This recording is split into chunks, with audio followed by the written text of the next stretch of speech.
जय माता दी दोस्तों, वर्ल्ड बेस्ट मैजिक में आपका हार्दिक स्वागत है। कैसे हैं आप सब?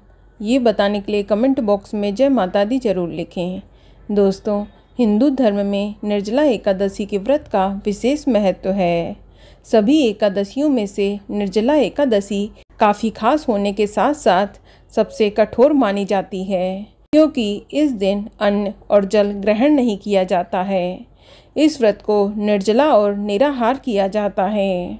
आपको बता दें कि ज्येष्ठ माह के शुक्ल पक्ष की एकादशी को निर्जला एकादशी का व्रत रखा जाता है। इस एकादशी को भीमसेनी एकादशी या पांडव एकादशी के नाम से भी जाना जाता है। मान्यता है कि इस दिन भगवान विष्णु की विधिवत पूजा करने के साथ साथ व्रत रखने से हर तरह के दुखों से निजात मिल जाता है। साथ ही सुख समृद्धि, धन संपदा का भी आशीर्वाद मिलता है। इसके साथ ही पापों से भी मुक्ति मिलने के साथ मोक्ष की भी प्राप्ति हो जाती है। तो अगर आप भी निर्जला एकादशी का व्रत रखने जा रहे हैं तो इस व्रत को रखने से पहले इस व्रत के नियम जानना बेहद ही ज़रूरी होता है, क्योंकि इस दिन ऐसे बहुत से कार्य हैं जो आपको गलती से भी नहीं करने चाहिए। जाने अनजाने कुछ ऐसे काम हैं जो आप करते हैं जिसकी वजह से आपको व्रत का पूरा लाभ नहीं मिलता है। तो आज मैं आपको इस वीडियो में यही बताने जा रही हूँ कि निर्जला एकादशी के व्रत में व्रती को कौन कौन सी गलतियाँ नहीं करनी चाहिए। इस दिन ऐसे कौन से कार्य हैं जो आपको भूल कर भी नहीं करने हैं। लेकिन वीडियो शुरू करने से पहले आपसे रिक्वेस्ट है कि अगर अभी तक आपने हमारे चैनल को सब्सक्राइब नहीं किया है तो जल्दी से सब्सक्राइब करके बेल आइकन दबा दें। साथ ही इस वीडियो को लाइक करें और ज़्यादा से ज़्यादा शेयर करें। तो आइए शुरू करते हैं। दोस्तों, निर्जला एकादशी का व्रत सभी एकादशियों में सबसे महत्वपूर्ण माना जाता है, क्योंकि निर्जला एकादशी का व्रत रखने मात्र से सभी 24 एकादशियों का व्रत का फल प्राप्त हो जाता है। इस दिन भगवान विष्णु जी की पूजा की जाती है। आपको दिन भर भगवान विष्णु जी का ध्यान और भजन कीर्तन करना चाहिए। साथ ही निर्जला एकादशी में रात्रि जागरण करना भी जरूरी है। इस दिन रात में सोना नहीं चाहिए। यदि आप शरीर से असमर्थ हैं तब आप इस स्थिति में अपने पास तुलसी दल रखकर रात्रि में सो सकते हैं। और ध्यान रखें कि इस दिन भूमि शयन करना चाहिए। इस दिन बेड पर नहीं सोना चाहिए। आपको बता दूं कि एकादशी के दिन घर में झाड़ू पोछा भी नहीं करना चाहिए, क्योंकि झाड़ू पोछा करने से घर में सूक्ष्म जीव जैसे चींटी आदि उनकी मृत्यु का भय रहता है। इसलिए आप एकादशी के एक दिन पहले और शाम से पूर्व ही अपने घर में झाड़ू पोछा लगाकर उसे साफ सुथरा कर लें।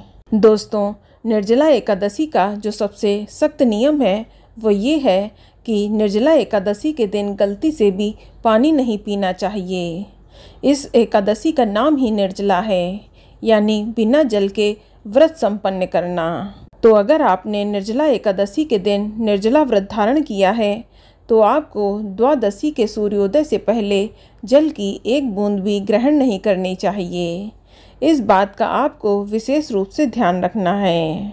अगर आप पूरा दिन निर्जला व्रत रखने में असमर्थ हैं तो आप जितने समय तक यानी जितना टाइम निर्जला रख सकते हैं उतने ही संकल्प लें।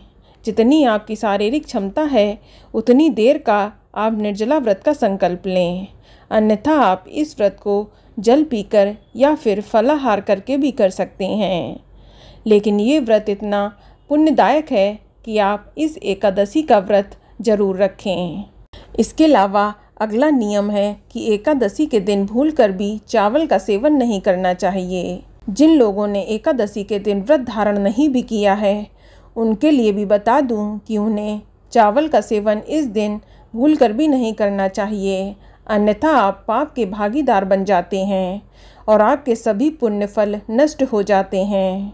इसके अलावा एकादशी के दिन बाल नहीं काटने चाहिए। इस दिन नाखून भी नहीं काटना चाहिए और हो सके तो इस दिन जेंट्स को शेविंग भी नहीं करनी चाहिए। इस बात का भी आपको विशेष ध्यान रखना है। दोस्तों, एकादशी के दिन अधिक नहीं बोलना चाहिए, क्योंकि अधिक बोलने से मुंह से कुछ न कुछ अपशब्द निकल सकते हैं और इस दिन आपको किसी को भी अपशब्द नहीं कहना है। इस दिन आपको क्रोध भी नहीं करना है, अन्यथा आपका व्रत निष्फल हो सकता है। दोस्तों, निर्जला एकादशी के दिन तामसिक चीज़ों का सेवन भी वर्जित है। इस दिन आप प्याज, लहसुन आदि का सेवन न करें, मांस मदिरा का सेवन न करें।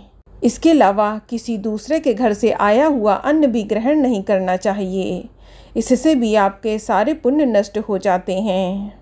जिन लोगों ने एकादशी के दिन व्रत धारण किया है, उन्हें अपने मन को शुद्ध और सात्विक रखना चाहिए, किसी की बुराई नहीं करनी चाहिए और ना ही किसी गरीब, बड़े, बुजुर्ग का अपमान करना चाहिए। इन नियमों का पालन व्रतधारी को जरूर करना चाहिए।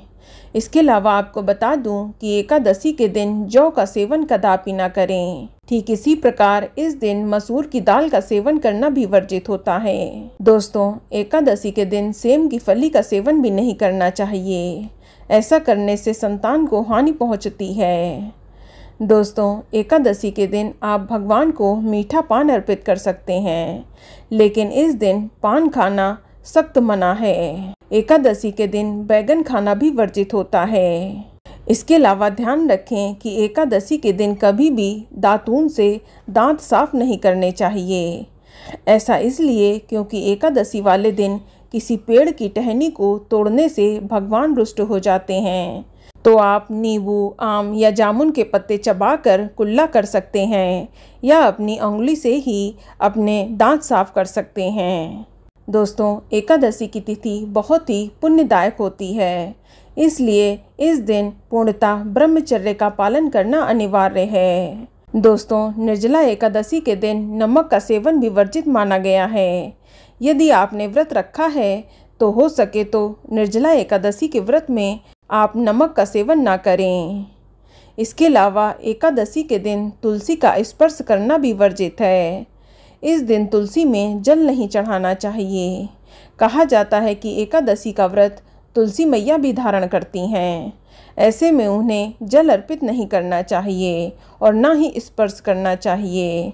दोस्तों, अगर आप निर्जला एकादशी के दिन प्याऊ की व्यवस्था करते हैं या शरबत बंटवाते हैं तो इससे भी आपको पुण्य मिलता है। इस दिन जानवरों या पशु पक्षी के लिए पानी की व्यवस्था करना भी बहुत ही शुभ होता है। दोस्तों, इस दिन आप पूरा दिन मन ही मन में भगवान विष्णु जी का ध्यान और मंत्र जाप करते रहें। आप इस दिन ओम नमो भगवते वासुदेवाय नमः का जाप करते रहें और द्वादशी के दिन प्रातःकाल स्नान करने के बाद विष्णु जी का पूजन करके किसी ब्राह्मण को दान दक्षिणा देने के बाद ही आप अपने व्रत का पारण करें। आप इस व्रत का पारण तुलसी के पत्तों का सेवन करके कर सकते हैं। ध्यान रखें कि व्रत खोलते समय आपको पानी की सहायता से तुलसी के पत्तों को निगलना है, ना कि अपने दांतों से तुलसी के पत्ते चबाने हैं। इस बात का भी ध्यान रखें। तो दोस्तों, ये जानकारी आपको अच्छी लगी तो कमेंट में जय माता दी जरूर लिखें और अगर आपका कोई सवाल है तो उसे कमेंट बॉक्स में अवश्य पूछ लें और इस वीडियो को लाइक करें, शेयर करें और साथ ही साथ चैनल को सब्सक्राइब करें। धन्यवाद।